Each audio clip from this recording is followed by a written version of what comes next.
Hello दोस्तों, आपका स्वागत है मेरे यूट्यूब चैनल में। आज हम पढ़ेंगे आरआरबी ग्रुप डी के जीके के प्रीवियस ईयर के क्वेश्चन जो 27 नवंबर 2025 सितंबर को जो क्वेश्चन आए थे वो आज हम पढ़ेंगे। ओके,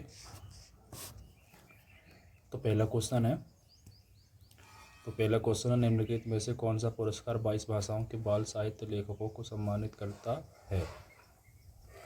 तो इसका सही आंसर है बाल साहित्य पुरस्कार। निम्नलिखित में फिर से रिपीट करेंगे, निम्नलिखित में से कौन सा पुरस्कार 22 भाषाओं के बाल साहित्य लेखकों को सम्मानित करता है। तो इसका सही आंसर है बाल साहित्य पुरस्कार।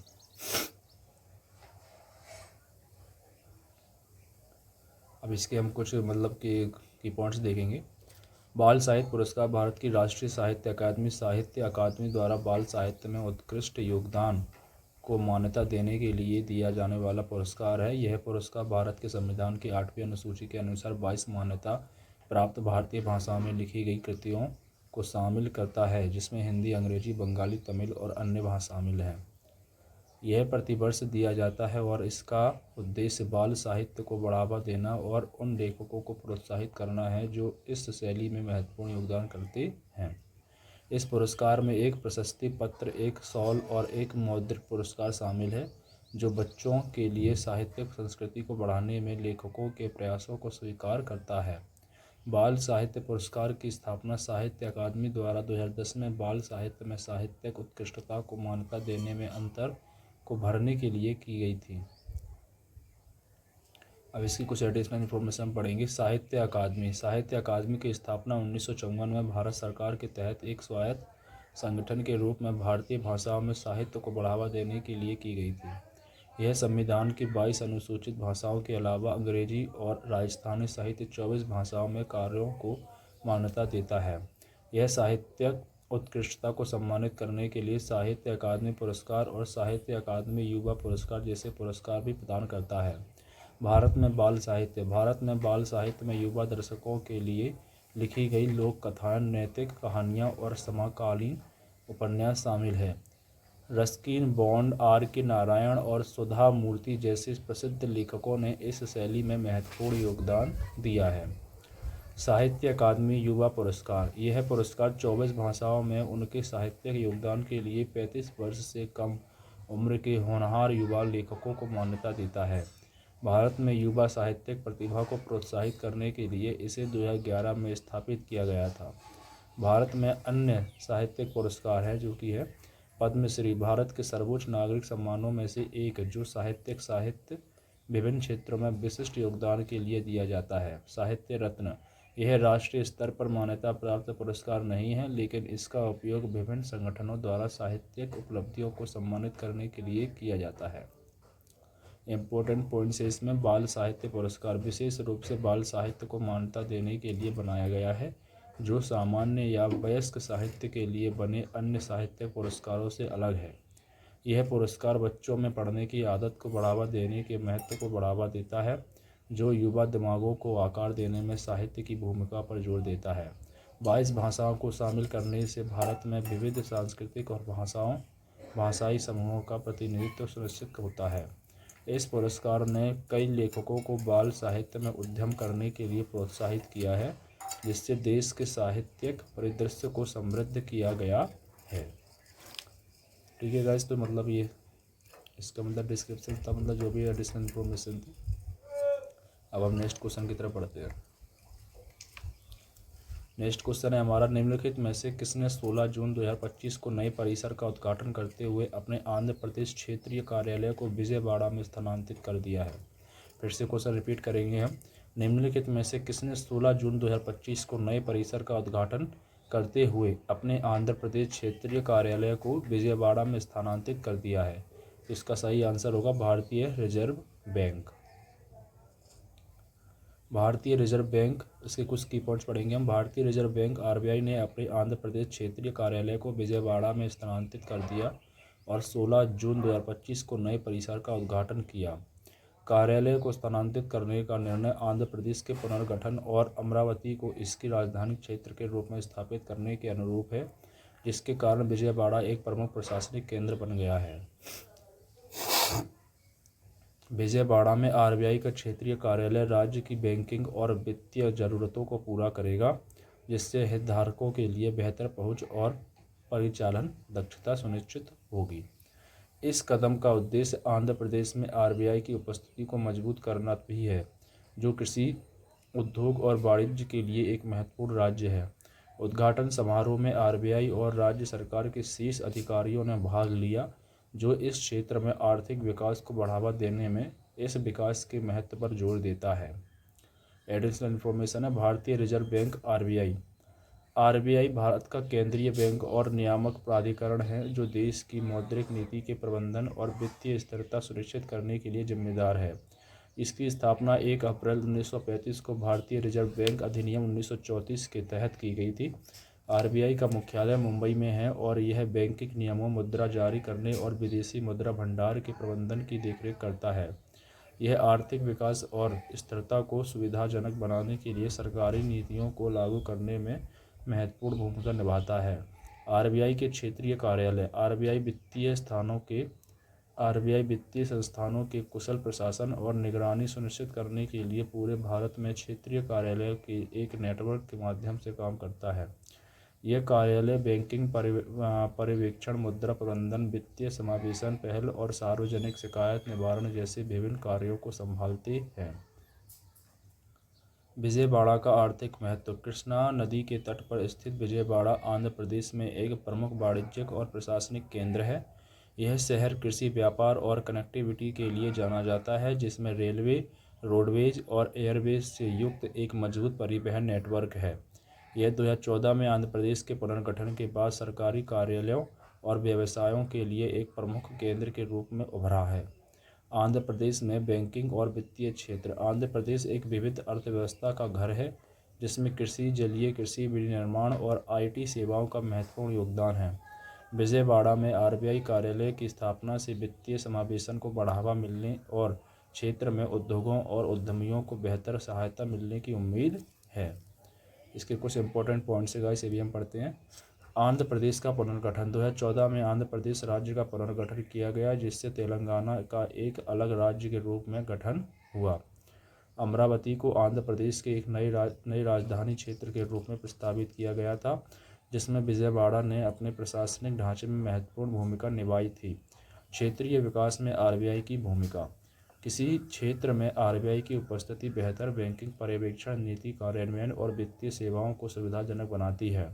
यह कृषि और एमएसएमई, सूक्ष्म, लघु और मध्यम उद्यम जैसे प्रमुख क्षेत्रों को ऋण और वित्तीय सेवाओं की उपलब्धता सुनिश्चित करके आर्थिक विकास को बढ़ावा देने में भी मदद करता है। ठीक है गाइस, अब हम नेक्स्ट क्वेश्चन की तरफ बढ़ रहे हैं। आप इस वीडियो को क्या कर सकते हैं कि आप इस वीडियो को मतलब कि हेडफोन में लगा के आप सुन सकते हैं या देख सकते हैं। ठीक है, अगर आप कोई काम कर रहे हैं तो आप बढ़िया हेडफोन लगाएं और हेडफोन से इसे सुन सकते हैं, आपको बहुत लाभ होगा। नेक्स्ट क्वेश्चन है तीसरा। केंद्रीय सामाजिक न्याय और अधिकारिता मंत्रालय द्वारा गरिमा के साथ वृद्धावस्था कार्यक्रम के दौरान मई 2025 में निम्नलिखित में से कौन सी नई डिजिटल सुविधा शुरू की गई थी। फिर से क्वेश्चन रिपीट करेंगे हम। केंद्रीय सामाजिक न्याय और अधिकारिता मंत्रालय द्वारा गरिमा के साथ वृद्धावस्था कार्यक्रम के दौरान मई 2025 में निम्नलिखित में से कौन सी नई डिजिटल सुविधा शुरू की गई थी। इसका सही आंसर है वरिष्ठ नागरिक कल्याण पोर्टल। वरिष्ठ नागरिक कल्याण पोर्टल। अब इसके हम कुछ की पॉइंट्स पढ़ लेंगे। केंद्रीय सामाजिक न्याय और अधिकारिता मंत्रालय ने मई 2025 में आयोजित गरिमा के साथ वृद्धावस्था कार्यक्रम के दौरान वरिष्ठ नागरिक कल्याण पोर्टल लॉन्च किया। यह पोर्टल भारत की वृद्ध आबादी की बढ़ती ज़रूरतों को पूरा करने, कल्याणकारी सेवाओं, स्वास्थ्य सेवाओं और सामाजिक सहायता प्रणालियों तक इनकी पहुंच सुनिश्चित करने के लिए विकसित किया गया था। इस डिजिटल पहल का उद्देश्य वरिष्ठ नागरिकों के लिए विभिन्न सरकारी योजनाओं और सेवाओं का कुशलतापूर्वक लाभ उठाने के लिए एक केंद्रीकृत मंच बनाना है। पोर्टल में हेल्पलाइन सेवाएं, वित्तीय सहायता उपकरण और सूचना प्रसार जैसी विशेषताएं भी शामिल हैं, ताकि वरिष्ठ नागरिकों को सशक्त बनाया जा सके और उनके जीवन की गुणवत्ता में सुधार किया जा सके। इस पोर्टल का लॉन्च सरकार की आयु समावेशी नीतियों को बढ़ावा देने और बुजुर्गों की गरिमा, सुरक्षा और कल्याण सुनिश्चित करने की प्रतिबद्धता के अनुरूप है। एडिशनल इन्फॉर्मेशन है इसके। भारत की वृद्धि होती जनसंख्या। जनगणना 2011 के अनुसार भारत में लगभग 104 मिलियन वरिष्ठ नागरिक हैं, जिनकी संख्या 2050 तक काफ़ी बढ़ने की उम्मीद है। देश को अपनी वृद्ध होती आबादी के लिए पर्याप्त स्वास्थ्य सेवा, वित्तीय सुरक्षा और सामाजिक जुड़ाव प्रदान करने में चुनौतियों का सामना करना पड़ रहा है। वरिष्ठ नागरिकों के लिए सरकारी पहल। वरिष्ठ नागरिकों के लिए एकीकृत कार्यक्रम IPSRC गैर सरकारी संगठनों को वृद्धाश्रमों और डे केयर सेंटर चलाने के लिए वित्तीय सहायता प्रदान करता है। राष्ट्रीय वयोश्री योजना गरीबी रेखा से नीचे BPL परिवारों के वरिष्ठ नागरिकों को शारीरिक सहायता और सहायक उपकरण वितरित करती है। माता पिता और वरिष्ठ नागरिकों का भरण पोषण और कल्याण अधिनियम 2007 बुजुर्ग व्यक्तियों को उपेक्षा और दुर्व्यवहार के खिलाफ कानूनी सुरक्षा सुनिश्चित करता है। वरिष्ठ नागरिकों के लिए डिजिटल पहल। वरिष्ठ नागरिक कल्याण पोर्टल जैसे डिजिटल प्लेटफॉर्म का उद्देश्य प्रौद्योगिकी और बुजुर्गों की देखभाल के बीच की खाई को पाटना है। ये प्लेटफॉर्म स्वास्थ्य सेवा, वित्तीय योजना, उपकरण और सामाजिक संपर्क के अवसर तक पहुंच प्रदान करते हैं, जिससे वरिष्ठ नागरिकों के बीच स्वतंत्रता को बढ़ावा मिलता है। वरिष्ठ नागरिकों के लिए रोजगार विनिमय पोर्टल। यह पोर्टल विभिन्न क्षेत्रों में वरिष्ठ नागरिकों के पुनः रोजगार की सुविधा प्रदान करता है, उनकी विशेषज्ञता और अनुभव का उपयोग करता है। यह विशेष रूप से सेवानिवृत्त पेशेवरों के लिए फ़ायदेमंद है जो कार्यबल में योगदान करना चाहते हैं या अंशकालिक रोजगार में संलग्न होना चाहते हैं। डिजिटल जीवन प्रमाण पत्र मंच। जीवन प्रमाण पहल के तहत लॉन्च किया गया यह प्लेटफॉर्म पेंशन भोगियों को बैंकों या सरकारी कार्यालयों में जाए बिना अपने जीवन प्रमाण पत्र ऑनलाइन जमा करने में सक्षम बनाता है। यह वरिष्ठ नागरिकों के लिए सुरक्षा और उपयोग में आसानी सुनिश्चित करने के लिए बायोमेट्रिक प्रमाणीकरण का उपयोग करता है। नेक्स्ट जो पॉइंट्स है, वरिष्ठ नागरिक कल्याण पोर्टल की मुख्य विशेषताएं। सरकारी योजनाओं और कल्याणकारी कार्यक्रमों तक केंद्रीकृत पहुंच। आपातकालीन सहायता और परामर्श सहायता के लिए हेल्पलाइन सेवाओं के साथ एकीकरण। वित्तीय योजना, स्वास्थ्य सेवा संसाधनों और कानूनी सहायता के लिए समर्पित अनुभाग। वरिष्ठ नागरिकों के लिए नीतिगत परिवर्तनों और नई पहलों पर नियमित अपडेट। बुजुर्गों की देखभाल में वैश्विक रुझान। जापान और स्वीडन जैसे देशों ने बुजुर्गों की देखभाल के लिए रोबोटिक देखभाल करने वाले बालों और स्मार्ट घरों जैसी उन्नत तकनीकों को लागू किया है। भारत धीरे धीरे अपने वृद्ध होती आबादी से संबंधित चुनौतियों का समाधान करने के लिए इसी तरह के डिजिटल समाधानों को अपना रहा है। गाइस, अब हमारा नेक्स्ट क्वेश्चन है क्वेश्चन नंबर 4। भारत ने ICC महिला अंडर-19 T20 विश्व कप 2025 के फाइनल में किस देश को हराकर जीता? तो वो देश था दक्षिण अफ्रीका। दक्षिण अफ्रीका को भारत ने अंडर-19 T20 विश्व कप 2025 में हराया था। अब इसके कुछ की पॉइंट्स है, ये देख लेते हैं हम।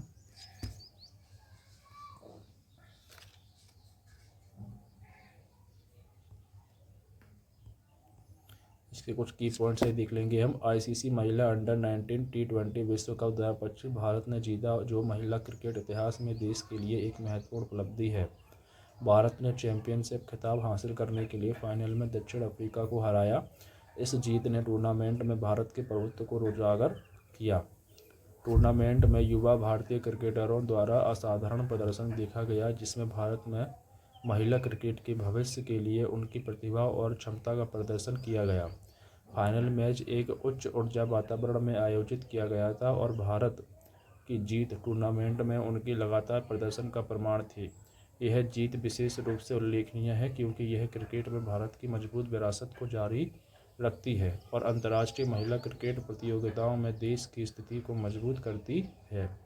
एडिशनल इन्फॉर्मेशन है, ICC महिला अंडर-19 T20 विश्व कप। यह टूर्नामेंट अंतर्राष्ट्रीय क्रिकेट परिषद ICC द्वारा ज़मीनी स्तर पर महिला क्रिकेट को बढ़ावा देने की एक पहल है। पहला ICC महिला अंडर-19 T20 कप विश्व कप 2023 में आयोजित किया गया था और इसका उद्देश्य युवा महिला क्रिकेटरों को अंतर्राष्ट्रीय मंच पर अपनी प्रतिभा दिखाने के लिए एक मंच प्रदान करना है। यह T20 प्रारूप में खेला जाता है, जो अपनी तेज तर्रार और रोमांचक प्रकृति के लिए जाना जाता है, जो युवा दर्शकों को आकर्षित करता है। महिला क्रिकेट में भारत का प्रदर्शन। भारत अंतर्राष्ट्रीय महिला क्रिकेट में लगातार सुधार कर रहा है, विभिन्न आईसीसी टूर्नामेंटों में उल्लेखनीय उपलब्धियां हासिल कर रहा है। अंडर 19 T20 विश्व कप 2025 में जीत युवा खिलाड़ियों के लिए भारत के क्रिकेट विकास कार्यक्रमों की ताकत को उजागर करती है। शेफाली वर्मा और स्मृति मंधाना जैसे प्रमुख खिलाड़ियों ने कई युवा लड़कियों को क्रिकेट को करियर के रूप में अपनाने के लिए प्रेरित किया। और फाइनल में दक्षिण अफ्रीका की भूमिका। दक्षिण अफ्रीका ने पूरे टूर्नामेंट में असाधारण रूप से अच्छा प्रदर्शन किया और मजबूत टीम प्रदर्शन और लचीलापन का प्रदर्शन करते हुए फाइनल में पहुंचा। फाइनल तक उनकी यात्रा विश्व स्तर पर महिला क्रिकेट में बढ़ती प्रतिस्पर्धा का प्रतिबिंब है। टूर्नामेंट का प्रभाव। आईसीसी महिला अंडर 19 T20 विश्व कप युवा खिलाड़ियों के लिए वरिष्ठ स्तर के क्रिकेट में परिवर्तन करने के लिए एक कदम के रूप में कार्य करता है। यह देशों को अपने महिला क्रिकेट बुनियादी ढांचे और प्रतिभा विकास कार्यक्रमों में अधिक निवेश करने के लिए प्रोत्साहित करता है। इस तरह के टूर्नामेंट की सफलता महिला क्रिकेट की दृश्यता बढ़ाने और दुनिया भर में खिलाड़ियों की अगली पीढ़ी को प्रेरित करने में मदद करती है।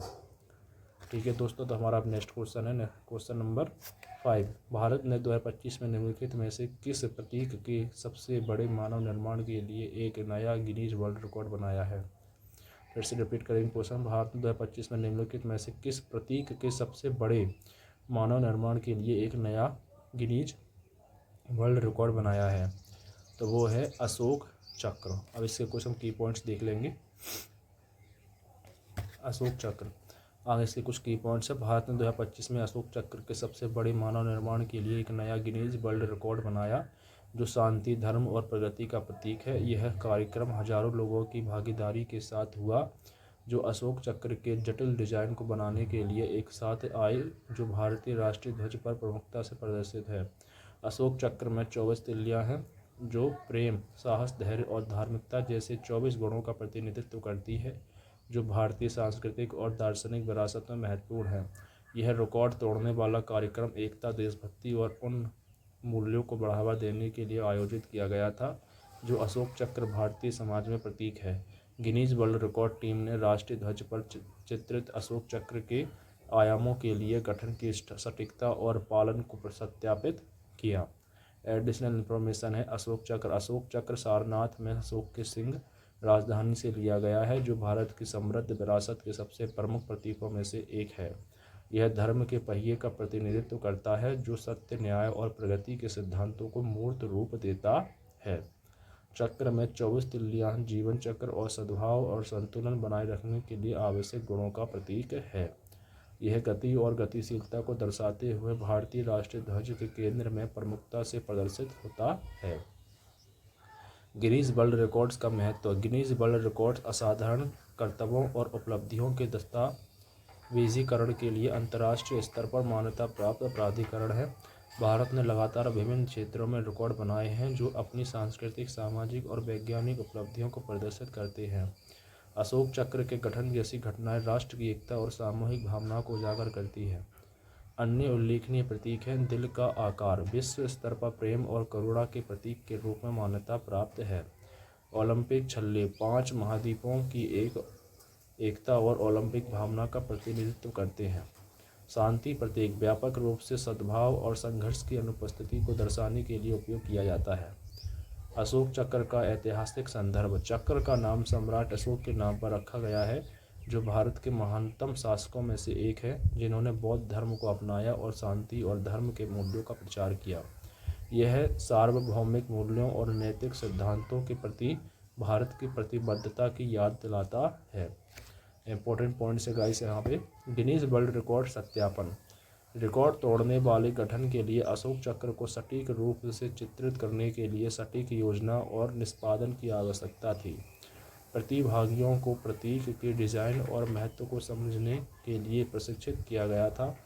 ऐसी घटनाएं देशभक्ति को बढ़ावा देती हैं और भारत की राष्ट्रीय पहचान का उत्सव है। राष्ट्रीय पहचान में प्रतीकों की भूमिका। अशोक चक्र जैसे प्रतीक एक राष्ट्र के लोकाचार और मूल्यों को व्यक्त करने में महत्वपूर्ण भूमिका निभाते हैं। उनका उपयोग राष्ट्रीय कार्यक्रमों, सरकारी दस्तावेजों और सांस्कृतिक अभ्यावेदन में किया जाता है। शैक्षिक कार्यक्रम अक्सर नागरिकों में सम्मान और गर्व पैदा करने के लिए उनके महत्व पर जोर देते हैं। हमारा नेक्स्ट क्वेश्चन है गाइस, क्वेश्चन नंबर 6।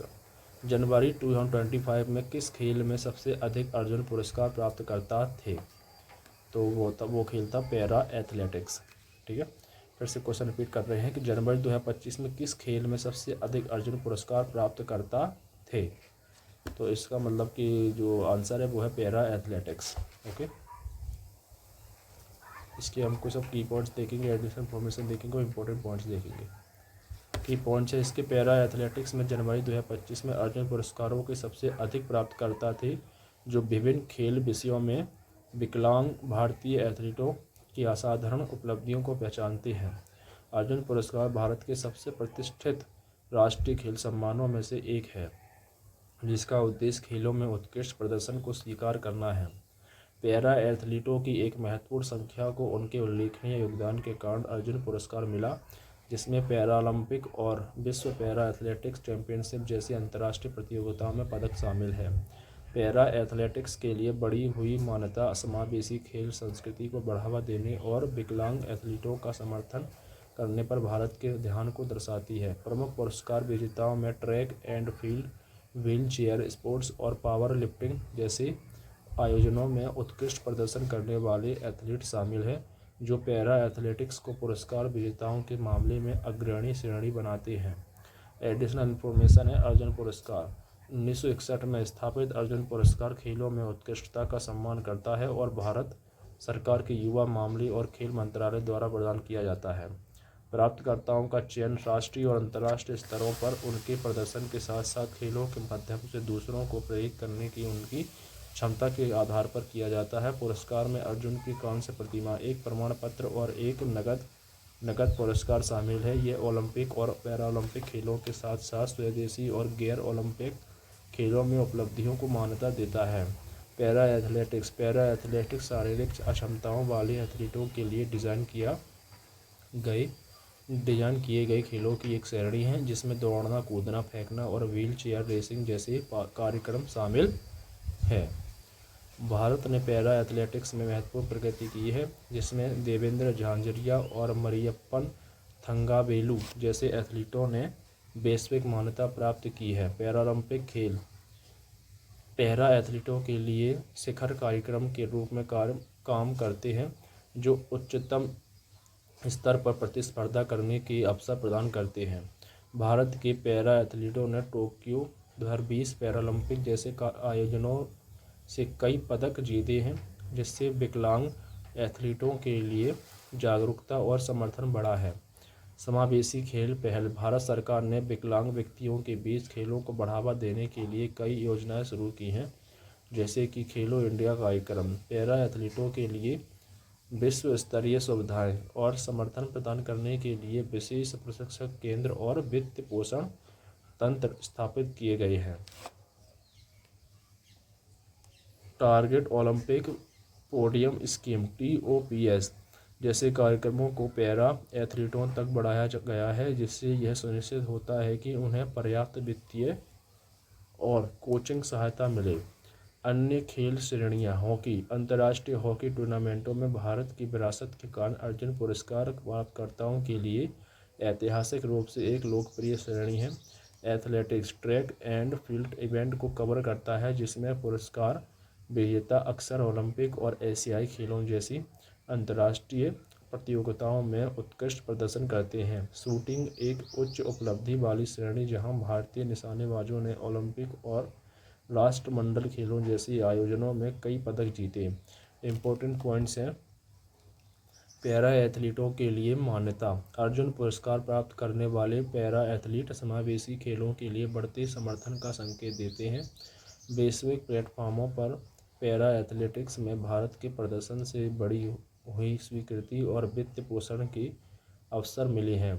ये पुरस्कार अधिक विकलांग व्यक्तियों को पेशेवर रूप से खेल खेलने के लिए प्रोत्साहित करते हैं। सरकार की भूमिका, राष्ट्रीय खेल विकास कोष, साहित्य, विभिन्न सरकारी योजनाओं का उद्देश्य विकलांग एथलीटों का समर्थन करना है। युवा मामले और खेल मंत्रालय यह सुनिश्चित करता है कि पैरा एथलीटों के पास आधुनिक उपकरण, प्रशिक्षण और कोचिंग सुविधाएं हों। अर्जुन जैसे पुरस्कारों के माध्यम से सरकारी मान्यता खेलों में एक समावेशी वातावरण को बढ़ावा देने के महत्व पर प्रकाश डालती है। अब नेक्स्ट क्वेश्चन की तरफ बढ़ रहे हैं दोस्तों हम। नेक्स्ट क्वेश्चन है ना, क्वेश्चन नंबर 7। भारत सरकार द्वारा घोषित 7 जुलाई 2025 तक भारत में एक दशक पहले की तुलना में, जो कि केवल 50 थी, अब कितने बायोटेक स्टार्टअप हैं? तो आज की डेट पर लगभग 11,000 बायोटेक स्टार्टअप हमारे भारत देश में है। इसके कुछ की पॉइंट्स है। 7 जुलाई 2025 तक भारत सरकार के अनुसार भारत में लगभग 11,000 बायोटेक स्टार्टअप है। यह एक दशक पहले 2015 के केवल 50 बायोटेक स्टार्टअप से एक महत्वपूर्ण वृद्धि है। भारत में बायोटेक उद्योग तेज़ी से बढ़ रहा है, जिसका कारण है क्षेत्र में नवाचार और उद्यमिता को बढ़ावा देने के उद्देश्य से सरकारी पहल, फंडिंग और नीतिगत समर्थन में वृद्धि।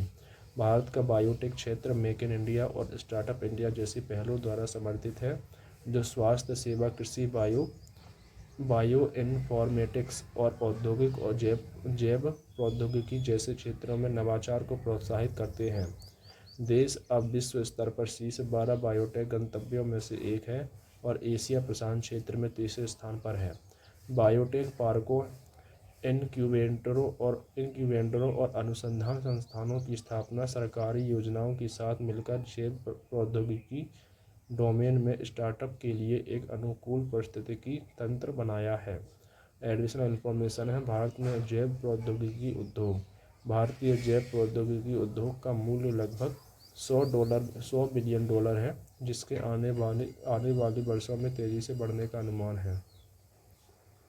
इसे 5 प्रमुख खंडों में विभाजित किया गया है: bio pharma, bio agriculture, bio industry, bio informatics और बायो सर्विसेज। ओके, अब नेक्स्ट की पॉइंट्स है। भारत दुनिया में टीकों का सबसे बड़ा उत्पादक है और जेनेरिक दवाओं और बायो फार्मास्यूटिकल्स का प्रमुख निर्यातक है। बायोटेक विकास के लिए सरकारी पहल। Biotechnology industries research assistance council BIRAC एक सार्वजनिक क्षेत्र का उद्यम जो वित्तीय और अवसंरचनात्मक सहायता प्रदान करके बायोटेक उद्योग में नवाचार और उद्यमिता को बढ़ावा देता है। राष्ट्रीय जैव प्रौद्योगिकी विकास रणनीति अनुसंधान और उद्यमिता को बढ़ावा देकर भारत को जैव प्रौद्योगिकी नवाचार और विनिर्माण के लिए एक वैश्विक केंद्र के रूप में स्थापित करना है। स्टार्टअप इंडिया इनिशिएटिव जैव प्रौद्योगिकी सहित स्टार्टअप को फंडिंग, मेंटरिंग और इनक्यूबेशन सपोर्ट प्रदान करता है। जैव प्रौद्योगिकी के अनुप्रयोग दवा विकास, जीन थेरेपी और निदान के लिए स्वास्थ्य सेवा में उपयोग किया जाता है। आनुवंशिक रूप से संशोधन फसलों और बायो फर्टिलाइज़र के माध्यम से कृषि में महत्वपूर्ण भूमिका निभाता है। बायोप्लास्टिक, बायोफ्यूल और पर्यावरण संरक्षण जैसे औद्योगिक अनुप्रयोगों में योगदान देता है। भारतीय जैव प्रौद्योगिकी की वैश्विक स्थिति। भारत वैश्विक स्तर पर शीर्ष 12 बायोटेक गंतव्यों में से एक है और अपनी किफ़ायती नवाचार के लिए जाना जाता है। प्रमुख भारतीय बायोटेक कंपनियों में Biocon, Serum Institute of India, Panacea Biotec और डॉक्टर रेड्डीज लेबोरेटरीज शामिल हैं। इम्पोर्टेंट पॉइंट्स हैं। भारत में बायोटेक पार्क। भारत ने अनुसंधान, विकास और उद्यमिता को बढ़ावा देने के लिए हैदराबाद में जीनोम वैली, लखनऊ में बायोटेक पार्क और बेंगलोर में बायोटेक्नोलॉजी सिटी सहित कई बायोटेक पार्क स्थापित किए हैं। ये पार्क स्टार्टअप और शोधकर्ताओं के लिए अत्याधुनिक बुनियादी ढांचा, अनुसंधान एवं विकास सुविधाएं और फंडिंग के अवसर प्रदान करते हैं। बायोटेक क्षेत्र में प्रमुख चुनौतियां: शुरुआती चरण के स्टार्टअप और उच्च अनुसंधान एवं विकास लागत के लिए पर्याप्त धन की कमी, कठोर नियामक नीतियां और बौद्धिक संपदा मुद्दे महत्वपूर्ण बाधाएं पैदा करते हैं। जैव प्रौद्योगिकी के विशिष्ट क्षेत्रों में कुशल जनशक्ति की सीमित उपलब्धता। ठीक है दोस्तों, हम नेक्स्ट क्वेश्चन की तरफ बढ़ रहे हैं। नेक्स्ट क्वेश्चन है क्वेश्चन नंबर 8। मई 2025 में जिनेवा में आयोजित 78वीं विश्व स्वास्थ्य सभा 2025 का विषय क्या था? फिर से क्वेश्चन रिपीट कर रहे हैं। मई 2025 में जिनेवा में आयोजित 78वीं विश्व स्वास्थ्य सभा 2025 का विषय क्या था? तो इसका विषय था स्वास्थ्य के लिए एक दुनिया। स्वास्थ्य के लिए एक दुनिया। इसके हम कुछ की पॉइंट्स देखेंगे गाइस। 78वीं विश्व स्वास्थ्य सभा जो मई 2025 में जिनेवा में आयोजित की गई का विषय स्वास्थ्य के लिए एक दुनिया था, जिसमें स्वास्थ्य चुनौतियों से निपटने में वैश्विक सहयोग की आवश्यकता पर जोर दिया गया। इस विषय ने महामारी, जलवायु परिवर्तन और स्वास्थ्य सेवा प्रणालियों में असमानता जैसे स्वास्थ्य संगठनों के लिए एकीकृत वैश्विक प्रतिक्रिया को महत्व पर प्रकाश डाला। इसने स्वास्थ्य सेवा के बुनियादी ढांचे को मजबूत करने, समानता को बढ़ावा देने और दुनिया भर में स्थायी स्वास्थ्य परिणामों को प्राप्त करने के लिए सीमा पार भागीदारी के महत्व पर जोर दिया। इस पहल का उद्देश्य विभिन्न देशों, संगठनों और हितधारकों के प्रयासों को सार्वभौमिक स्वास्थ्य कवरेज के लक्ष्य की ओर संरेखित करना और सभी आबादी के लिए स्वास्थ्य सेवा तक समान पहुंच सुनिश्चित करना था।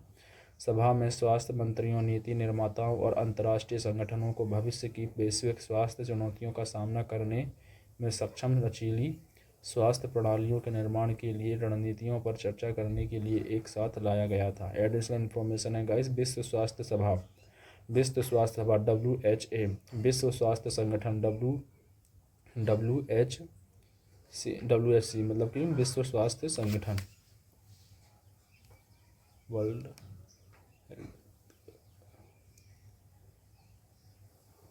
विश्व स्वास्थ्य संगठन WHO का निर्णय लेने वाला निकाय है।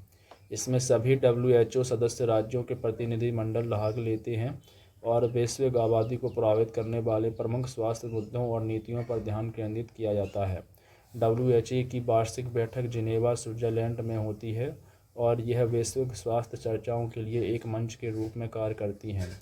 सार्वभौमिक स्वास्थ्य कवरेज UHC का तात्पर्य यह सुनिश्चित करना है कि सभी व्यक्तियों और समुदायों को वित्तीय कठिनाइयाँ के बिना आवश्यक स्वास्थ्य सेवाओं तक पहुँच प्राप्त है।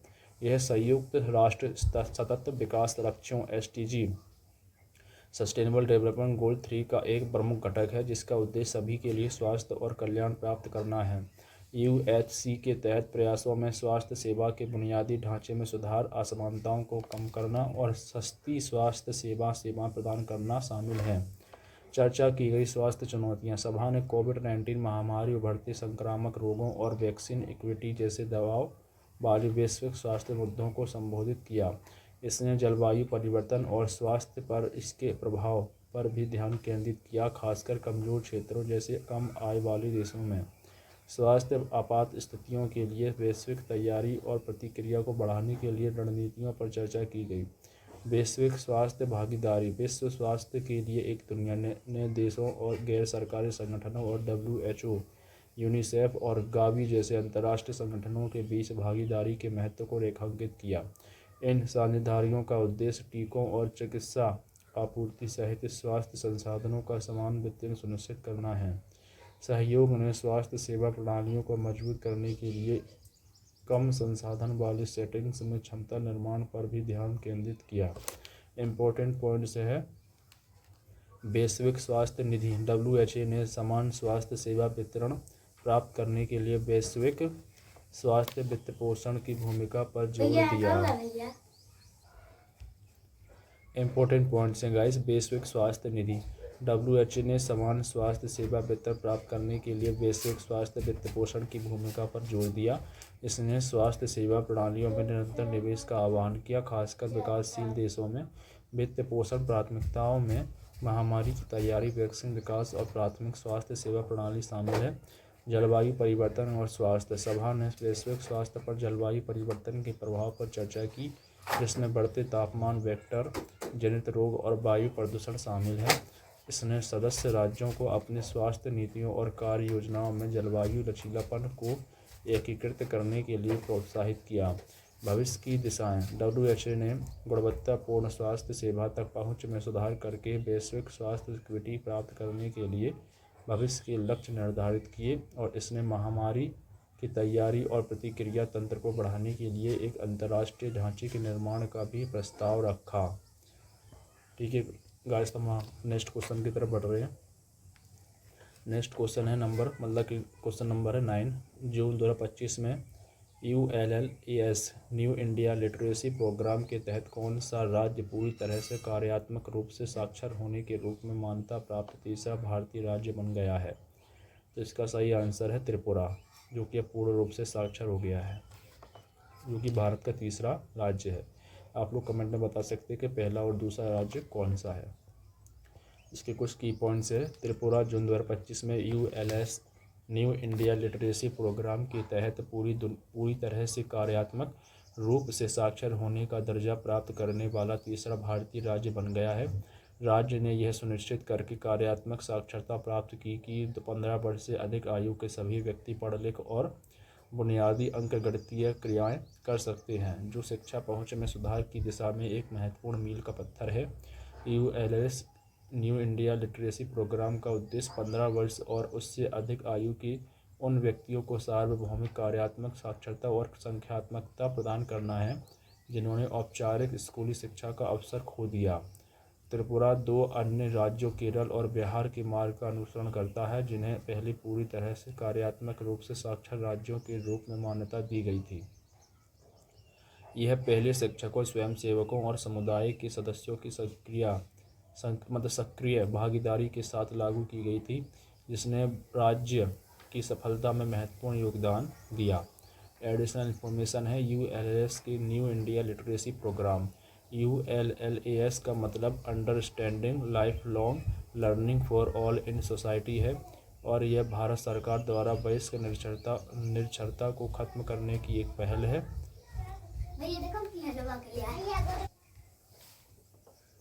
दूसरा की पॉइंट है गाइस, ये 15 वर्ष और उससे अधिक आयु के उन व्यक्तियों को लक्षित करता है जो औपचारिक शिक्षा पूरी करने में असमर्थ थे। बुनियादी साक्षरता, संख्यात्मकता और जीवन कौशल पर ध्यान केंद्रित करते हैं। कार्यक्रम प्रभावी पहुंच और भागीदारी के लिए डिजिटल प्लेटफॉर्म सहित नवीन शिक्षण विधियों का उपयोग करता है। ULLS सतत विकास लक्ष्य 4 SDGs 4 गुणवत्ता शिक्षा के व्यापक लक्ष्यों के साथ संरेखित है, जो सभी के लिए समावेशी और समान शिक्षा सुनिश्चित करता है। कार्यात्मक साक्षरता। कार्यात्मक साक्षरता से तात्पर्य किसी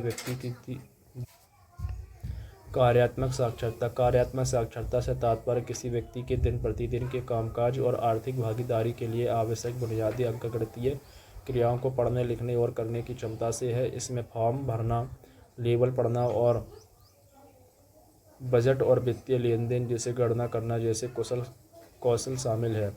कार्यात्मक साक्षरता प्राप्त करना गरीबी को कम करने और व्यक्तिगत सशक्तिकरण को बढ़ाने की दिशा में एक महत्वपूर्ण कदम माना जाता है। त्रिपुरा की साक्षरता उपलब्धियां। त्रिपुरा ने लगातार साक्षरता संकेतकों में अच्छा प्रदर्शन किया है, जिसकी साक्षरता दर 87% से अधिक है। 2011 की जनगणना के अनुसार राज्य सरकार ने समावेशी शैक्षिक विकास सुनिश्चित करने के लिए वयस्क शिक्षा कार्यक्रमों सहित कई साक्षरता अभियान लागू किए हैं। केरल की कार्यात्मक साक्षरता। केरल 1991 में पूर्ण साक्षरता प्राप्त करने वाला पहला भारतीय राज्य था और शैक्षिक प्रगति में अग्रणी बना हुआ है। राज्य सार्वजनिक शिक्षा और शिक्षक प्रशिक्षण कार्यक्रमों में महत्वपूर्ण निवेश के साथ सार्वभौमिक शिक्षा पहुंच पर जोर देता है। इम्पोर्टेंट पॉइंट्स है गाइस। साक्षरता को बढ़ावा देने के लिए सरकारी पहल। साक्षर भारत। भारत सरकार का एक कार्यक्रम 2009 में वयस्क साक्षरता को बढ़ावा देने के लिए शुरू किया गया था, खासकर महिलाओं और हाशिए के समूहों के बीच। राष्ट्रीय साक्षरता मिशन NLM 1988 में स्थापित NLM का उद्देश्य स्वैच्छिक साक्षरता अभियानों को बढ़ावा देकर 15 वर्ष और उससे अधिक आयु के वयस्कों के बीच निरक्षरता को खत्म करना है। डिजिटल साक्षरता अभियान। ग्रामीण आबादी के बीच डिजिटल साक्षरता को बढ़ाने के प्रयास, जैसे कि प्रधानमंत्री ग्रामीण डिजिटल साक्षरता अभियान PMGD दिशा। वैश्विक संदर्भ है। यूनेस्को इंस्टीट्यूट फॉर स्टैटिस्टिक्स के अनुसार 2023 तक दुनिया भर में लगभग 773 मिलियन वयस्कों में बुनियादी साक्षरता कौशल की कमी है और भारत की साक्षरता पहल SDGs 4 के तहत सार्वभौमिक साक्षरता प्राप्त करने के वैश्विक प्रयासों में महत्वपूर्ण योगदान करती है। अब गाइस हम नेक्स्ट क्वेश्चन की तरफ बढ़ रहे हैं। क्वेश्चन नंबर 10 है और ये हमारा अंतिम क्वेश्चन भी इस वीडियो का। इसका जो नेक्स्ट जो पार्ट आएगा वो थोड़ी टाइम बाद आएगा, इसलिए आप गाइस बने रहें। अगर आपको मेरी वीडियो पसंद आई हो तो कृपया करके लाइक करें, सब्सक्राइब करें, शेयर करें। क्वेश्चन नंबर 10 है, 30 जून 2025 को रासायनिक कारखानों में विस्फोट कहाँ हुआ था? फिर से क्वेश्चन रिपीट कर रहा हूँ गाइस, 30 जून 2025 को रासायनिक कारखानों में विस्फोट कहाँ हुआ था? तो ये हुआ था संगारेड्डी में। कहाँ हुआ था? 30 जून 2025 को रासायनिक कारखाने जो विस्फोट हुआ था वो संगारेड्डी में हुआ था। अब हम कुछ की पॉइंट्स पढ़ रहे हैं। 30 जून 2025 को रासायनिक कारखानों में विस्फोट संगारेड्डी में हुआ, जो भारतीय राज्य तेलंगाना का एक जिला है। संगारेड्डी अपनी औद्योगिक स्थापना के लिए जाना जाता है, जिसमें दवा और रासायनिक कारखाने शामिल हैं, जो रसायनों के गलत संचालन या तकनीकी विफलताओं के कारण जोखिम पैदा कर सकते हैं। औद्योगिक क्षेत्रों में ऐसी दुर्घटनाओं को रोकने के लिए कड़े सुरक्षा प्रोटोकॉल और नियमित ऑडिट के महत्व पर प्रकाश डालती है। विस्फोट से आसपास के क्षेत्र में महत्वपूर्ण क्षति हुई और क्षेत्र में औद्योगिक सुरक्षा मानकों के बारे में चिंताएं बढ़ गईं। अधिकारियों ने विस्फोट के कारण का पता लगाने के लिए जांच शुरू की, जिसमें रासायनिक प्रतिक्रियाएं, उपकरण विफलता या मानवीय त्रुटि जैसे कारक शामिल हो सकते हैं। एडिशनल इन्फॉर्मेशन है गाइस। संगारेड्डी जिला। संगारेड्डी भारतीय राज्य तेलंगाना में स्थित है और विभिन्न उद्योगों के लिए एक केंद्र के रूप में कार्य करता है, विशेष रूप से फार्मास्यूटिकल्स, रसायन और विनिर्माण के क्षेत्रों में।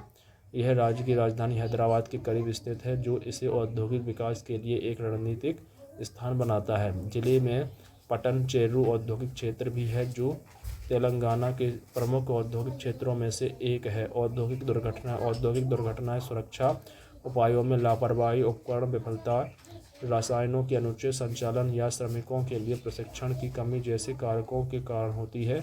ऐसी घटनाओं से जनमाल का नुकसान, चोटें, संपत्ति की क्षति और पर्यावरण का क्षरण हो सकता है। वे व्यावसायिक सुरक्षा और स्वास्थ्य OSH नियमों के सख्त प्रवर्तन की आवश्यकता पर प्रकाश डालते हैं। रासायनिक कारखानों में सुरक्षा उपाय। रासायनिक कारखानों में सुरक्षा उपाय।